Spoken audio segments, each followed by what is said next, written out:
Bismillahirrahmanirrahim. Assalamualaikum warahmatullahi wabarakatuh. Kita jumpa kembali dengan channel YouTube Suku Ketua Kabaena yang akan membahas tentang tempat-tempat angker di Pulau Kabaena. Pada kesempatan ini yang kita akan bahas adalah Poliahai Buro, tempat angker yang disebut Poliahai Buro. Nah, kita akan bahas bagaimana angkernya masa lalu itu Poliahai Buro. Namun saya akan jelaskan dulu kenapa disebut Poliahai Buro. Nah, disebut Poliahai Buro menurut bahasa daerah suku Ketua Kabaena, sebabnya adalah sebagai berikut ini. Poliaha, artinya Poliaha itu adalah jalan potong yang sifatnya mendaki, mulia berarti mendaki. Poliahai Buro mendaki karena jalanan ini adalah jalanan potong atau jalan kompas dari Ulungkura, kampung Ulungkura, atau yang dikenal dulu itu kampung Patumpunu. Kampung Ulungkura itu kampung Patumpunu pada zaman dahulu namanya. Kemudian jalan ini memotong langsung ke Donggala karena pasar ada di Donggala. Ini sampai disebut Poliahai. Jadi kalau lewat di Poliahai Buro itu kita tidak akan melalui lagi kampung Balo, Tuli-Tuli, Tapuhaka, Bungi-Bungi, tidak lagi Bumbu Buro, tidak lagi. Itu ada kampung. Kalau Bumbu Buro dulu namanya itu bukan Bumbu Buro, kampung itu namanya itu adalah Balu Dua. Itu sejarah masa lalu, itu akan kita bahas lagi nama-nama kampung nanti. Oleh itu yang akan mengikuti daripada budaya dan keadaan di Pulau Kabaena pada masa lalu. Nah, silakan di subscribe channel YouTube ini. Tekan itu yang warna merah tulisan subscribe sampai dia berwarna abu-abu untuk cepat kita menemukan daripada tayangan-tayangan kami tentang keadaan di Pulau Kabaena pada masa lalu. Lanjut. Itulah sampai disebut Poliahai karena jalan potong atau jalan kompas. Nah, sekarang bertanya lagi, apa itu Buro? Poliahai Buro. Karena gunung itu yang dilewati itu namanya adalah Gunung Bumbu Buro. Adalah Gunung Bumbu Buro namanya. Jadi ada kaki gunung itu, kaki gunung itu, bukit-bukitnya itulah tempat jalanan orang dulu kalau potong kompas dari Patumpunu atau Ulungkura ke Donggala, sebaiknya dari Donggala juga ke Patumpunu atau Ulungkura dan langsung kita ke Enano dan Lengora. Nah, apa itu Buro? Artinya kata Buro. Buro itu dalam bahasa suku Ketua Kabaena berarti sudah berhenti atau diam. Berhenti atau diam. Contoh, kalau hujan itu, sementara hujan baru berhenti, maka artinya itu sudah Buro. Artinya kalau bahasa Ketua Kabaena akan bilang Buro mau usah. Buro mau usah. Berarti sudah berhenti hujan. Itu Buro. Namun kata Buro ini tidak hanya ditujukan kepada hujan. Bisa juga ditujukan kepada orang yang ribut atau anak-anak. Anak-anak yang ribut itu, kalau kita anak-anak yang suka bicara terus itu, maka kita akan katakan saya Buro ngangano sonate. Tidak mau berhenti bicara ini anak. Itu Buro juga namanya. Karena bahasa suku Ketua Kabaena itu satu ucapan banyak pengertiannya. Tergantung dari apa yang kita akan sampaikan. Jadi saya Buro ngangano sonate. Nah, berarti kenapa tidak mau berhenti bicara ini anak? Jadi kalau kita lewat di Poliahai itu di jalan potong itu harus kita Buro. Harus kita berhenti bicara. Jangan ribut maksudnya. Jangan ribut kalau lewat di situ, karena kalau kita ribut ya mungkin ada sesuatu yang aneh-aneh yang kita akan jumpai. Begitu juga kalau kita mendaki di jalan potong di Poliahai Buro itu, kalau sampai di puncak untuk beristirahat, maka kita tidak boleh berdiri. tidak boleh berdiri sambil ribut-ribut atau melempar kemana-mana atau berteriak, tidak boleh. Ini saya bicara pada zaman dahulu, saya tidak bicara pada zaman sekarang. Saya bicara pada zaman sekarang ini, saya bicara pada zaman dahulu di Kebaena. Jadi kalau kita singgah di situ baru kita bicara-bicara sembarang atau melempar atau bicara sambil berdiri, itu biasanya yang sering dijumpai adalah biasa digigit lipan. Tiba-tiba muncul lipan dari bawah, ada daun-daun secara langsung menggigit kita. Dia tidak sadar langsung, biasa itu orang langsung anak-anak dia berteriak, apa ini? Padahal sudah digigit kakinya lipan. Akibat dia cara sambil berdiri. Karena di situ harus totoro. Harus totoro di situ katanya kalau kita singgah di situ. Jangan berdiri totoro, karena sampai juga di situ ada yang dikatakan sangetoro. Sangetoro itu yang diabadikan namanya di jalan di Lambale. Sangetoro itu. Jalan Toro di Lambale, itulah sebabnya karena ada di sana Sangetoro, itu yang di Umuburo. Nanti dijelaskan juga itu, nanti saya akan jelaskan. Olehnya itu di subscribe channel ini. Kemudian pernah juga ada yang begitu ya, tidak peduli. Satu kejadian tiba-tiba ular itu sifatnya kan kalau tidak diganggu kan dia akan lari. Kebanyakan ular itu menggigit kalau kita ganggu. Tapi ini tidak, orang bicara-bicara berarti tiba-tiba muncul ular hitam langsung gigit, baru pergi, tidak ditahu lagi kemana. Akhirnya biasa kita itu dipikul sampai keram orang, langsung keram, dipatuk sama ular baru bisa, ular hitam. Bisa meninggal orang kalau kecelakaan seperti itu. Olehnya itu diperingati bahwa kalau lewat di situ zaman dahulu di jalan potong itu tidak boleh sembarang bicara, apalagi memaki-memaki itu tidak boleh. Boleh maki-maki karena memang budaya suku Kutu Akabaena itu tidak dibenarkan untuk maki-maki orang. Karena kalau maki-maki orang itu yang akan malu bukan yang dimaki-maki, tetapi yang memaki-maki itu yang malu karena harga dirinya yang memaki itu sudah tidak ada. Dia dinilai bahwa dia bukan keturunan orang baik, orang baik-baik. Orang pintar memaki-maki itu keluarganya itu, rumputnya itu. Kita dijauhi orang, dianggap kita ini orang yang tidak beres.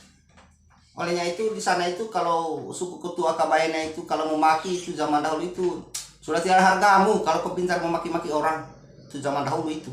Nggak tahu sekarang ini kan sudah anak-anak sudah bergaul dengan orang-orang yang kebiasaannya seperti itu, hanya ikut-ikutan. Lanjut. Ada satu kejadian lagi selain tadi digigit lipan dan ditular, ada satu kejadian cerita dan ini banyak juga orang yang tahu. Cuma yang generasi muda sudah lupakan ini karena tidak pernah diceritakan lagi. Sekarang sudah zaman nonton televisi, tidak ada lagi yang cerita dengan orang tua, dan orang tua juga sudah malas cerita karena anak-anak muda itu biasa katakan ini tidak benar. Tapi sesungguhnya tidak apa-apa kita hargai daripada cerita-cerita pendahulu kita. Kejadiannya begini. Ada orang pemuda sedang jalan lewat di situ mendaki. Itu sementara memikul gula merah. Karena gula merah itu dijual di Donggala. Pikul gula. Sambil cerita-cerita dengan temannya bahwa dia pernah menemukan satu orang tua sedang merongok kompe. Itu mau membawa itu bakul yang disangkutkan talinya di kepalanya, baru di belakangnya itu dia ada bakulnya, isinya bakulnya itu mangga waktu itu katanya ceritanya. Jadi orang tua ini di depan, anak muda ini di belakang. Ini cerita pengalamannya sama temannya. Jika orang tua di depan itu, maka si pemuda ini mengambil mangga yang di dalam bakulnya itu orang tua, di dalam keranjangnya, kemudian dia simpan di kantong-kantongnya juga. Simpan mungkin lebih 10 lebih mangga diambil. Cerita sambil ketawa-ketawa karena dia pernah mengerjain orang tua seperti itu, yang mencuri lah itu namanya, sambil mereka ketawakan. Itu pengalaman. Lama kemudian mereka sampai di puncak dan beristirahat sejenak di sana, duduk dan membuka bekal buka bekal untuk makan, lapar karena mendaki jauh, mikul. Dilihat bekal sudah basi. Wah, basi ini bekal ini. Basi ini bekal. Kemudian air juga, sudah ini air tinggal sedikit, tidak bisa kita cukupin karena tadi waktu mendaki juga diminum sampai di puncak ya tinggal sedikit. Maka terpaksa diminum habis dan belum berhenti haus. Makan juga lapar karena bekal sudah basi. Maka mereka berangkatlah dengan menuruni lagi kaki gunung itu. Menuruni lagi kaki gunung itu, mau bawa gulanya dijual. Tidak lama kemudian terdengar seakan-akan ada orang di belakang. Ada orang menyusul di belakang. Dan mereka balik lihat, ternyata benar ada perempuan. Sedang rongo dia punya kompe itu. Bakul di belakangnya ada.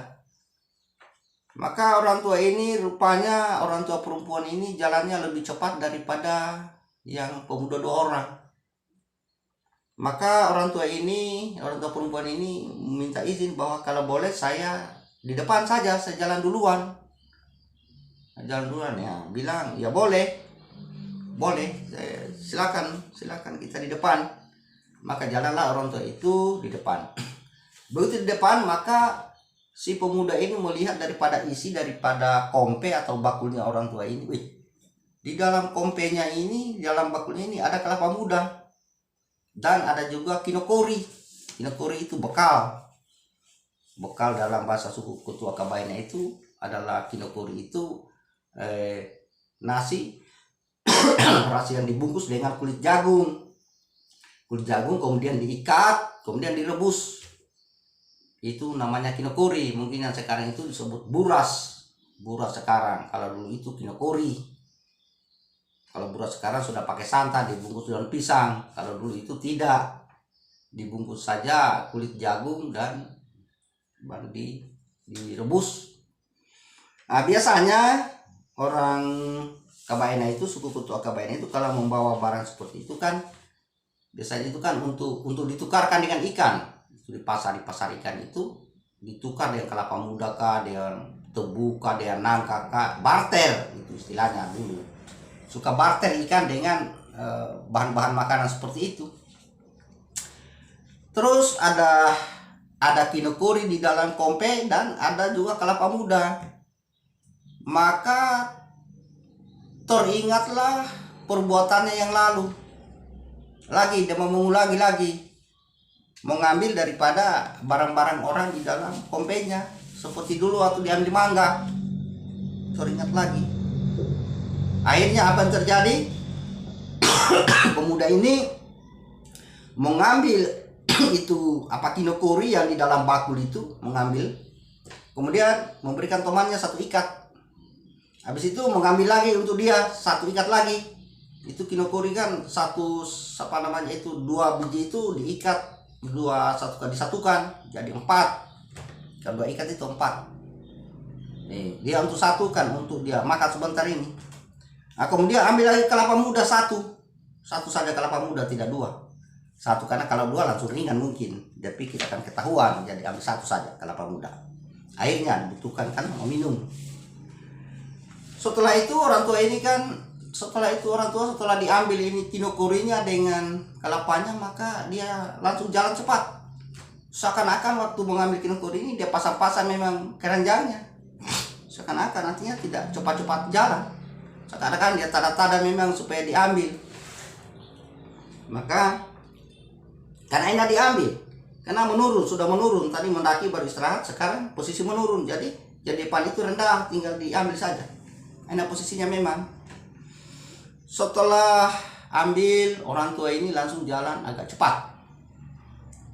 Dan tidak lama kemudian menghilang, karena dia lebih cepat, menghilang, tidak kelihatan lagi.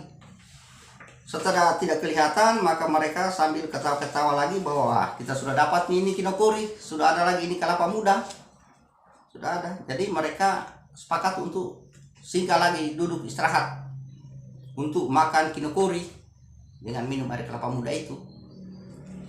Mereka duduklah dan membuka itu kinokori untuk mereka makan. Ternyata setelah dibuka bukan nasi isinya. bukan nasi isinya, tetapi adalah kaki seribu. Adalah kaki seribu atau legibang, atau dalam bahasa suku Ketua Kabaina itu kunwai. Bilang orang di sana isinya kunwai. Wih, kenapa ini bukan nasi? Kunwai isinya ini. Kaki seribu. Tapi kaki seribunya juga aneh, tidak menggulung. Karena kalau kaki seribu itu kan menggulung kalau disentuh. Tapi ini tidak, malah dia berjalan dan wih, ini kita akan dikerumuni ini kalau begini. Maka terpaksa dicungkil-cungkil lah, disapu lah pakai kayu, kasih jauh-jauh. Buang ini yang belum dibuka juga dibuang semua, baru jalan. Bawa dengan kelapa mudanya, pindah ke bawah lagi. Tiba di bawah sudah merasa aman, maka terpaksa kelapa muda saja yang diminum. Karena kinokuri kunwai isinya, tapi mereka ini belum sadar bahwa seharusnya kelapa muda ini jalan kita buka. Harusnya kita sudah, tapi karena ini sudah pikiran mungkin sudah terkelabui dengan keadaan-keadaan yang aneh sampai tidak pikirkan itu. Setelah lagi kemudian beristirahat, mengambil parang dan membuka kelapa muda ini untuk diminum airnya. Begitu dibuka, tidak diperhatikan, buka, kasih lubang, baru diminum itu yang satu orang. Minum rasanya lain manisnya, kemudian menetes. Temannya lihat, bukan air itu, darah itu yang keluar. Mama kasih turun, lihat, merah, ternyata isinya darah. Inilah kejadian yang pernah terjadi di Bumbu Buro pada zaman dahulu, bukan zaman sekarang. Tapi ini kan merupakan satu pembelajaran bahwa sebenarnya alam itu perlu kita hargai juga. Walaupun memang sudah tidak ada ini kejadian nyata seperti itu, tapi kan tidak apa-apa kita menghargai alam. Kita menyayangi alam, karena alam itu ada juga penghuninya, makhluk-makhluk gaib. Yang di sana itu ada yang disebut Kowunwano, ada macam-macam, ada Winte, ada banyak macam-macamnya. Itu ya kepercayaan di sana. Saya tidak menyinggung daerah lain ini, tapi kalau di Kabaina itu ada yang begitu, ada yang namanya Winte, ada Kowunwano, ada macam-macam, ada jin, ada setan, ada. Jadi itulah kejadian di Bumbu Buro yang pernah terjadi di Bumbu Buro. Saya kira untuk sementara saya cukupkan dulu. Nanti kita sambung lagi dengan cerita-cerita angker lainnya di Pulau Kabaina. Cukup sekian. Assalamualaikum warahmatullahi wabarakatuh. Untuk kita bertemu kembali.